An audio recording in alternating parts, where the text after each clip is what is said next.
네, 시장 흐름이 참 아쉽습니다. 지금 뭐 비트코인 포함해서 대부분의 알트코인들이 모두 얼굴이 시뻘겋게 지금 질려 있는 모습을 우리가 확인을 할 수가 있습니다. 이 와중에 일부 플러스 녹색 상황을 보여주는 종목들도 있지만 몇 개 빼고는 대부분 의미 없는 수준, 네, 플러스라고 바라볼 수 있는 상황입니다. 6월 마지막 날인데 2분기의 마지막 날이기도 합니다. 참 어렵게 2분기가 흘러갔기 때문에 우리가 6월 장세 전반을 놓고 봤을 때도 상당히 아쉬움이 조금 남는 그런 시기가 지나가고 있는 것 같습니다. 과연 3분기에는 어떤 흐름들이 펼쳐지고 또 어떻게 하반기가 그려지게 될 것인지 상당한 기대감이 깔려 있긴 하지만 개인적으로 봤을 때는 일단 7월과 8월 상황이 조금 지금의 분위기가 추가로 더 연장될 수도 있을 것 같긴 하지만 그럼에도 불구하고 이 3분기, 4분기 하반기 전체를 통틀어서 어떤 방향성의 관점에서 봤을 때는 상당히 의미 있는 시장이 형성되지 않을까 그런 기대감을 갖기에는 충분해 보이는 그런 시기가 될 것으로 기대가 됩니다. 일단 비트코인의 흐름이 어질어질합니다. 지금 6월 마지막 날이기 때문에 월간 종가를 어떻게 해서든 지금 수준에서는 마무리를 해줘야 우리가 조금 더 긍정적인 반등에 대한 상황을 기대를 할 수가 있는데 일단 아슬아슬합니다. 지금 6만 1000달러 아래에서 자리를 하고 있고 20일 지수 이동 평균과 50일 단순 이동 평균 모두 크게 하회하고 있는 그런 상황. 반등을 해준다라면 물론 7만 달러 이 박스권 상단 저항을 향한 어떤 랠리에 대한 기대감을 생각해 볼 수 있겠지만 여기서 만약에 6만 달러가 깨진다 그런 상황으로 월간 종가가 마무리가 되고 2분기가 마감이 된다라면 조금 더 우리가 한 방 더 얻어맞을 가능성 5만 5천 달러대 중반 이 정도까지도 후퇴할 가능성 우리가 생각을 해볼 수도 있다라는 거 함께 좀 참고하면서 시장을 바라봐야 하는 그런 상황으로 보입니다. 공포 탐욕 지수는 하루 전보다 17포인트 오른 47을 기록하면서 공포 단계가 중립 단계로 다시 완화된 모습을 보여주고 있습니다. 비트코인 도미넌스는 여전히 54%대 중반에 자리하면서 과연 도미넌스 상황이 어떻게 될 것인가 여러 가지 생각을 안기는 그런 흐름이 계속해서 이어지고 있는 그런 상황입니다. 과연 7월에 반등이 가능할까? 이게 참 어려워요. 전반적인 분위기를 놓고 봤을 때 악재성 재료도 있고 호재성 재료도 있고 여러 가지가 깔려 있는 데다가 하반기로 접어들면서 이제 본격적으로 비트코인이 반감기 포물선형 랠리 국면으로 접어들 가능성도 충분하기 때문에 전반적으로는 기대감을 가질 법하지만 7월은 간단치 않을 수도 있다. 이런 생각으로 좀 정리가 가능할 것 같습니다. CNBC 기사 제목이래요. 비트코인의 블루스가 어질어질한 상황이 7월까지도 연장이 될 수도 있지만 그럼에도 불구하고 하반기 전망은 괜찮을 거야. 이런 얘기를 하고 있습니다. 지금 7월에 어떻게 보면은 이 전환기에 있어서 중간 지점이 될 수 있지 않을까 싶기도 한데 무엇보다 7월에 이 마운트 곡스 이슈가 떡하니 대기를 하고 있다라는 점에서 우리가 이게 생각했던 것만큼 시장을 아래쪽으로 강타하지는 않을 것으로 생각이 되긴 하지만 그럼에도 불구하고 어쨌든 물량이 한번 터지는 거라서 그 규모에 따라서 시장에 직접적인 영향을 미칠 수 있다라는 거 이런 부분들도 우리가 생각을 해봐야 될 것 같습니다.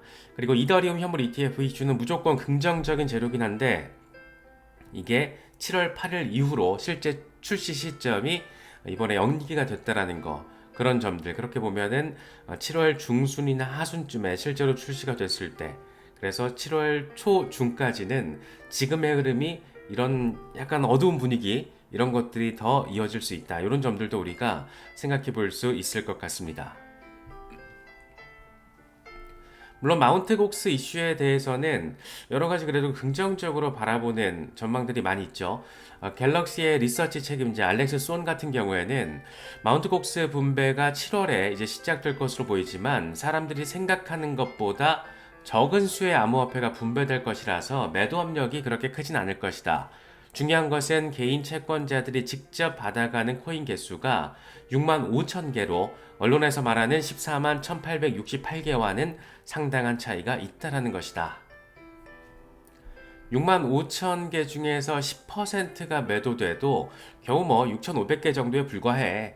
그렇게 크진 않을 거야. 이런 얘기를 하고 있습니다. 6만 5천 개와 이제 14만 개의 그 갭은 그럼 어떻게 바라봐야 될 것이냐? 이 나머지 비트코인들은 법적 비용, 그리고 운영 비용, 기타 비용 이런 것들 비용 처리에 대한 규모로 현재까지는 전해지고 있는 그런 상황입니다. QCP 캐피털 같은 경우에도 긍정적으로 바라보고 있습니다. 7월 만기 옵션 시장에는 급격한 거래 활동이 포착되지가 않았다. 이건 시장이 마운트 곡스 채권 상황에 따른 변동성을 예측하지 못했다라는 것을 의미한다.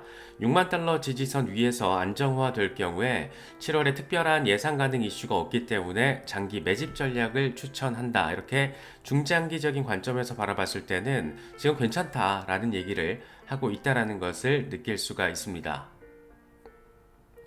JP모건은 8월부터 찐반등이 나올 가능성을 이야기를 했습니다. 최근 몇 주 동안 암호화폐를 매도한 것은 기관이 아니라 개인이다. 제미니 언 사용자들이 21억 8천만 달러 규모를 상환받았는데 이 가운데 일부가 수익 실현으로 시장에 던져졌다.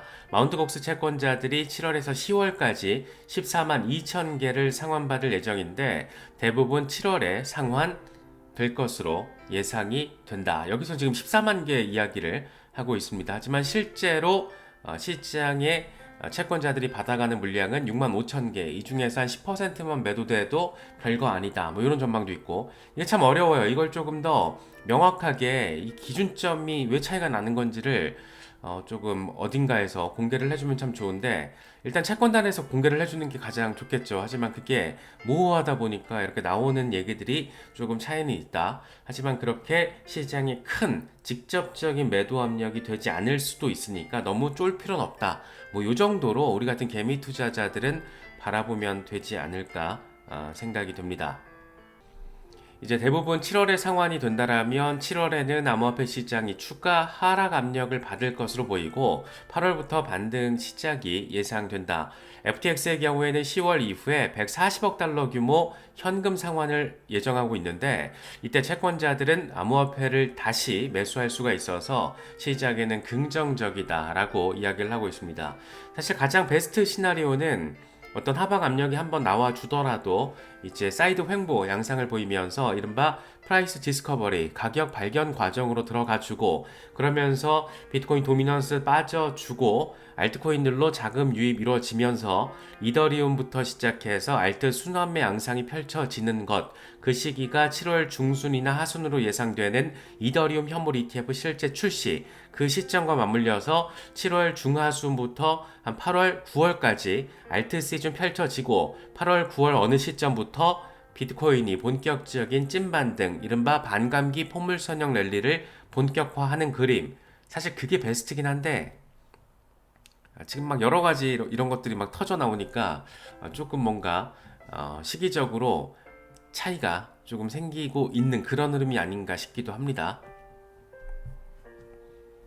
애쉬크립토 같은 경우에는 이 비트코인 펌프가 시작이 되면 이게 베어 트랩의 끝이 될 것이다. 그런 다음에 15만 달러에서 20만 달러를 향한 돌파가 이루어지게 될 것이다 라고 이야기를 하고 있습니다. 그런데 차트에서 보면 베어 트랩 한 방 더 올 수 있다는 것도 깔려 있죠. 4만 8천 달러에서 5만 2천 달러까지 여기까지 한번 리테스트 베어 트랩을 보여주고 그리고 나서 이제 급등세가 펼쳐지면서 이번 사이클 랠리를 시작을 하게 될 거야 라는 얘기를 하고 있습니다. 한 방 더 올 수 있다라는 거, 이게 마운트 곡스가 될지 뭐가 될지 모르겠지만 어쨌든 한 방 더 오더라도 중요한 것은 결국엔 간다. 이런 부분들에 조금 포커스를 맞춰야지 우리가 멘탈을 좀 잘 안정화시켜 나갈 수 있겠죠. 젤레 같은 경우에도 살짝 비슷한 수준의 얘기예요. 비트코인은 여전히 지난 여름과 비슷한 모습을 보이고 있다. 몇 달 동안의 하락과 두 번에 걸친 주요 지지선을 리테스트하고 있다. 당시 작년 같은 경우에는 이게 2만 5천 달러 리테스트, 지금 같은 경우에는 6만 달러 리테스트, 분위기는 비슷하다. 차트가 비슷하죠 보면. 그렇기 때문에 리테스트하고 갈 거란 얘기를 하고 있는 겁니다. 그래서 비슷한 흐름이 계속 이어진다라면 급등세가 나올 때까지 한 달이나 두 달 정도 더 하락할 수 있다. 준비됐나? 이렇게 이야기를 하고 있습니다. 58,000달러 라인까지 한 번 더 리테스트를 한두 달 정도 더 이 박스권 저점 리테스트의 양상을 보이다가 나아가게 될 것이다 라는 말을 지금 하고 있습니다. 한두 달, 한 7월 정도가 그래서 간단치 않을 수 있다라는 생각도 우리가 염두에 두고 시장을 바라봐야 되지 않나. 뭐 마음 같아서는 기대하기에는 6월까지 바닥 언저리, 지금 바닥 언저리는 맞거든요. 이 바닥 언저리 어디가 바닥일지 모르겠는데 바닥 언저리 중 정도에서 리테스트 잘 해주고 한 7월부터 이렇게 쫙 나아갔으면 좋겠다라는 그런 생각. 하지만 전반적인 관점에서 바라봤을 때는 한두 번 정도 더 바닥 리테스트를 진행을 하면서 약간 지금의 분위기가 7월까지도 이어질 수 있다라는 점, 그런 얘기들이 이런 방구석 분석가들 포함해서 뭐 CNBC도 아까 비슷한 톤으로 얘기를 하잖아요. 그래서 이런 부분들도 우리가 숙지를 하면서 바라보면 좋을 것 같습니다. 이더리움 현물 ETF는 일단 7월 2일이나 7월 4일에 실제로 출시가 될 것이다. 이런 예측은 물 건너갔습니다. 이번에 SEC가 이더리움 현물 ETF 증권 신고서 S1 서류를 발행 기관들에게 지금 반환을 했어요. 그러면서 의견을 몇 개 덧붙였다라고 합니다. 그래서 이에 대한 보완을 진행한 뒤에 7월 8일까지 다시 제출하라 라고 명령을 했다라고 합니다. 이렇게 되면 빠르면 7월 중순, 늦으면 7월 말 정도에 실제로 이더리움 현물 ETF가 출시가 된다. 이 정도로 이제 타임테이블을 우리가 생각을 해볼 수 있을 것 같습니다. 한 7월 중순에 딱 출시되고 이때부터 알트 시즌의 어떤 시작점이 마련되면 그림 자체는 패턴적으로 봐도 이전 반감기 사이클과 거의 유사하게 흘러가는 거라서 그 정도 상황을 우리가 생각해 볼 수 있지 않나 싶기도 해요. 이제 이더리움 다음 타자로서는 솔라나가 엄청난 관심을 받고 있습니다. 이번에 바네크가 솔라나 현물 ETF를 신청을 했고 투애니언셜스도 지금 신청한 것으로 전해지고 있다. 이런 얘기 나오고 있거든요. 그래서 이더리움 다음 선수는 솔라나. 그래서 매튜 시겔이 이런 얘기 합니다. 규제 환경이 변화하고 있어서 솔라나 ETF의 승인 가능성은 그 어느 때보다 높은 상황이다. 11월에 누가 승리를 하든 솔라나 ETF 승인 가능성은 높다라고 판단하고 있다. 일부 관계자들은 솔라나 선물 ETF가 없기 때문에 현물 ETF 승인에 회의적인 의견을 내놓고 있는데 나는 이게 필수 사항은 아니라고 생각한다. 이 선물 시장을 요구하는 것은 SEC 위원장의 심리 작전일 뿐이고 누가 차기 대통령이 되든 갠슬러는 해고될 가능성이 높다라고 생각한다. 이렇게 대놓고 갠슬러를 비토하고 있습니다. 진짜 시장이 어느 정도 갠슬러를 증오하는지를 느낄 수 있는 뭐 그런 멘트인 것 같기도 한데 어쨌든 뭐 지금 누가 대통령이 되든 암호화폐 친화적인 스탠스로 정책 전환이 이루어질 가능성은 상당히 높아 보이고 이번에 TV 토론회를 하는 걸 보니까 이 바이든의 어떤 이 치매 이슈가 상당히 또 이게 불이 붙는 그런 모습도 확인이 되고 있기 때문에 결과는 봐야 되겠지만 만약이라도 트럼프가 당선이 된다라면 정말 큰 어떤 전폭적인 정책 스탠스의 전환을 우리가 체감하게 되지 않을까. 이 솔라나 현물 ETF 출시도 그 중에 하나로서 우리가 기대해 볼 수 있다. 뭐 이 정도로 정리할 수 있을 것 같습니다. 그레이스케일이 3분기 전망을 제시하는 리포트를 내놨는데 이게 또 하나둘 기사화되고 있어서 다시 한번 가져와 봤습니다. 이번 3분기에 AI 테마 토큰이 강세를 보일 것으로 전망을 하고 있는데 이렇게 얘기를 해요. 비트코인이 큰 상승세를 보였지만 암호화폐 시장은 엇갈린 수익률을 확인을 했다. 이 와중에도 AI 테마 토큰 강력한 수익률을 기록을 했다. 그렇죠. 2분기, 1분기 통틀어서 AI 토큰들이 상당한 퍼포먼스를 확인을 해줬습니다. 그러면서 3분기에도 AI 테마는 여전히 강세를 보일 것이다. 이더리움 현물 ETF 승인 가능성이 높아진 만큼 이더리움 생태계에 크게 집중할 것으로 예상된다. 이렇게 이야기를 하고 있습니다. 그러니까 AI 테마를 하나의 기둥으로 또 하나는 이더리움 현물 ETF 이게 또 하나의 기둥이어서 이더리움 생태계의 어떤 급받는 가능성 이런 것들도 함께 이야기를 하고 있습니다. 그러면서 3분기에 긍정적인 흐름을 보일 가능성이 있는 탑 20를 제시를 했는데 뻔한 것도 있고 맥락적인 부분들도 있어요. 비트코인, 이더리움, 솔라나까지는 오케이. 톤코인이 들어가 있다라는 거 좀 유념해서 바라볼 가치는 있을 것 같고 체인링크, 유니스왑, 니어랜더는 AI, 스택스, 비트코인 네트워크, 멘틀, 메이커, 리도, 알위브도 국내에 상장이 돼 있더라고요.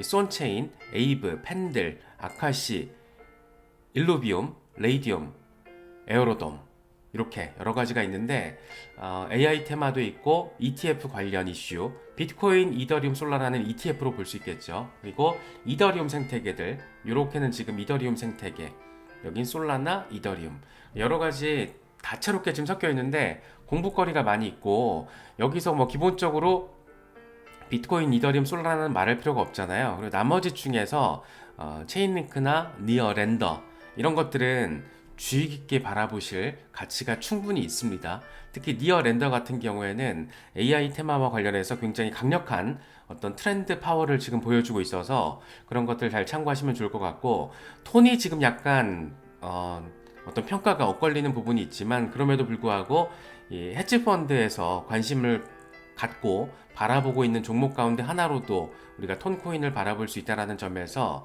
하반기에도 의미 있는 퍼포먼스를 보여줄 가능성 정도는 생각을 해볼 수 있을 것 같습니다. 여기 지금 20개는 대체로 어떤 생태계의 확장 능력이나 지금 돌아가고 있는 상황이나 이런 것들이 긍정적인 것들이 많이 있습니다. 그렇기 때문에 테마가 뭔지, 내가 관심 있는 테마가 뭔지, 어디에 집중을 할 건지 그런 거를 깔아놓고 여기서 종목 선택을 해보시고 리서치를 해보시고 투자 여부를 최종 결정하시는 방식으로 포트폴리오를 마무리 설정하시는 것도 괜찮은 대응 방법 중에 하나가 될 수 있지 않을까 생각됩니다. 여러 가지 소식들 잘 참고하시면서 7월뿐만 아니고 이제 하반기에 우리가 또 적절한 목표 달성을 위해서 현명하게 또 행동을 해야 되기 때문에 그런 부분들 차분하게 대응하실 수 있으면 좋겠습니다.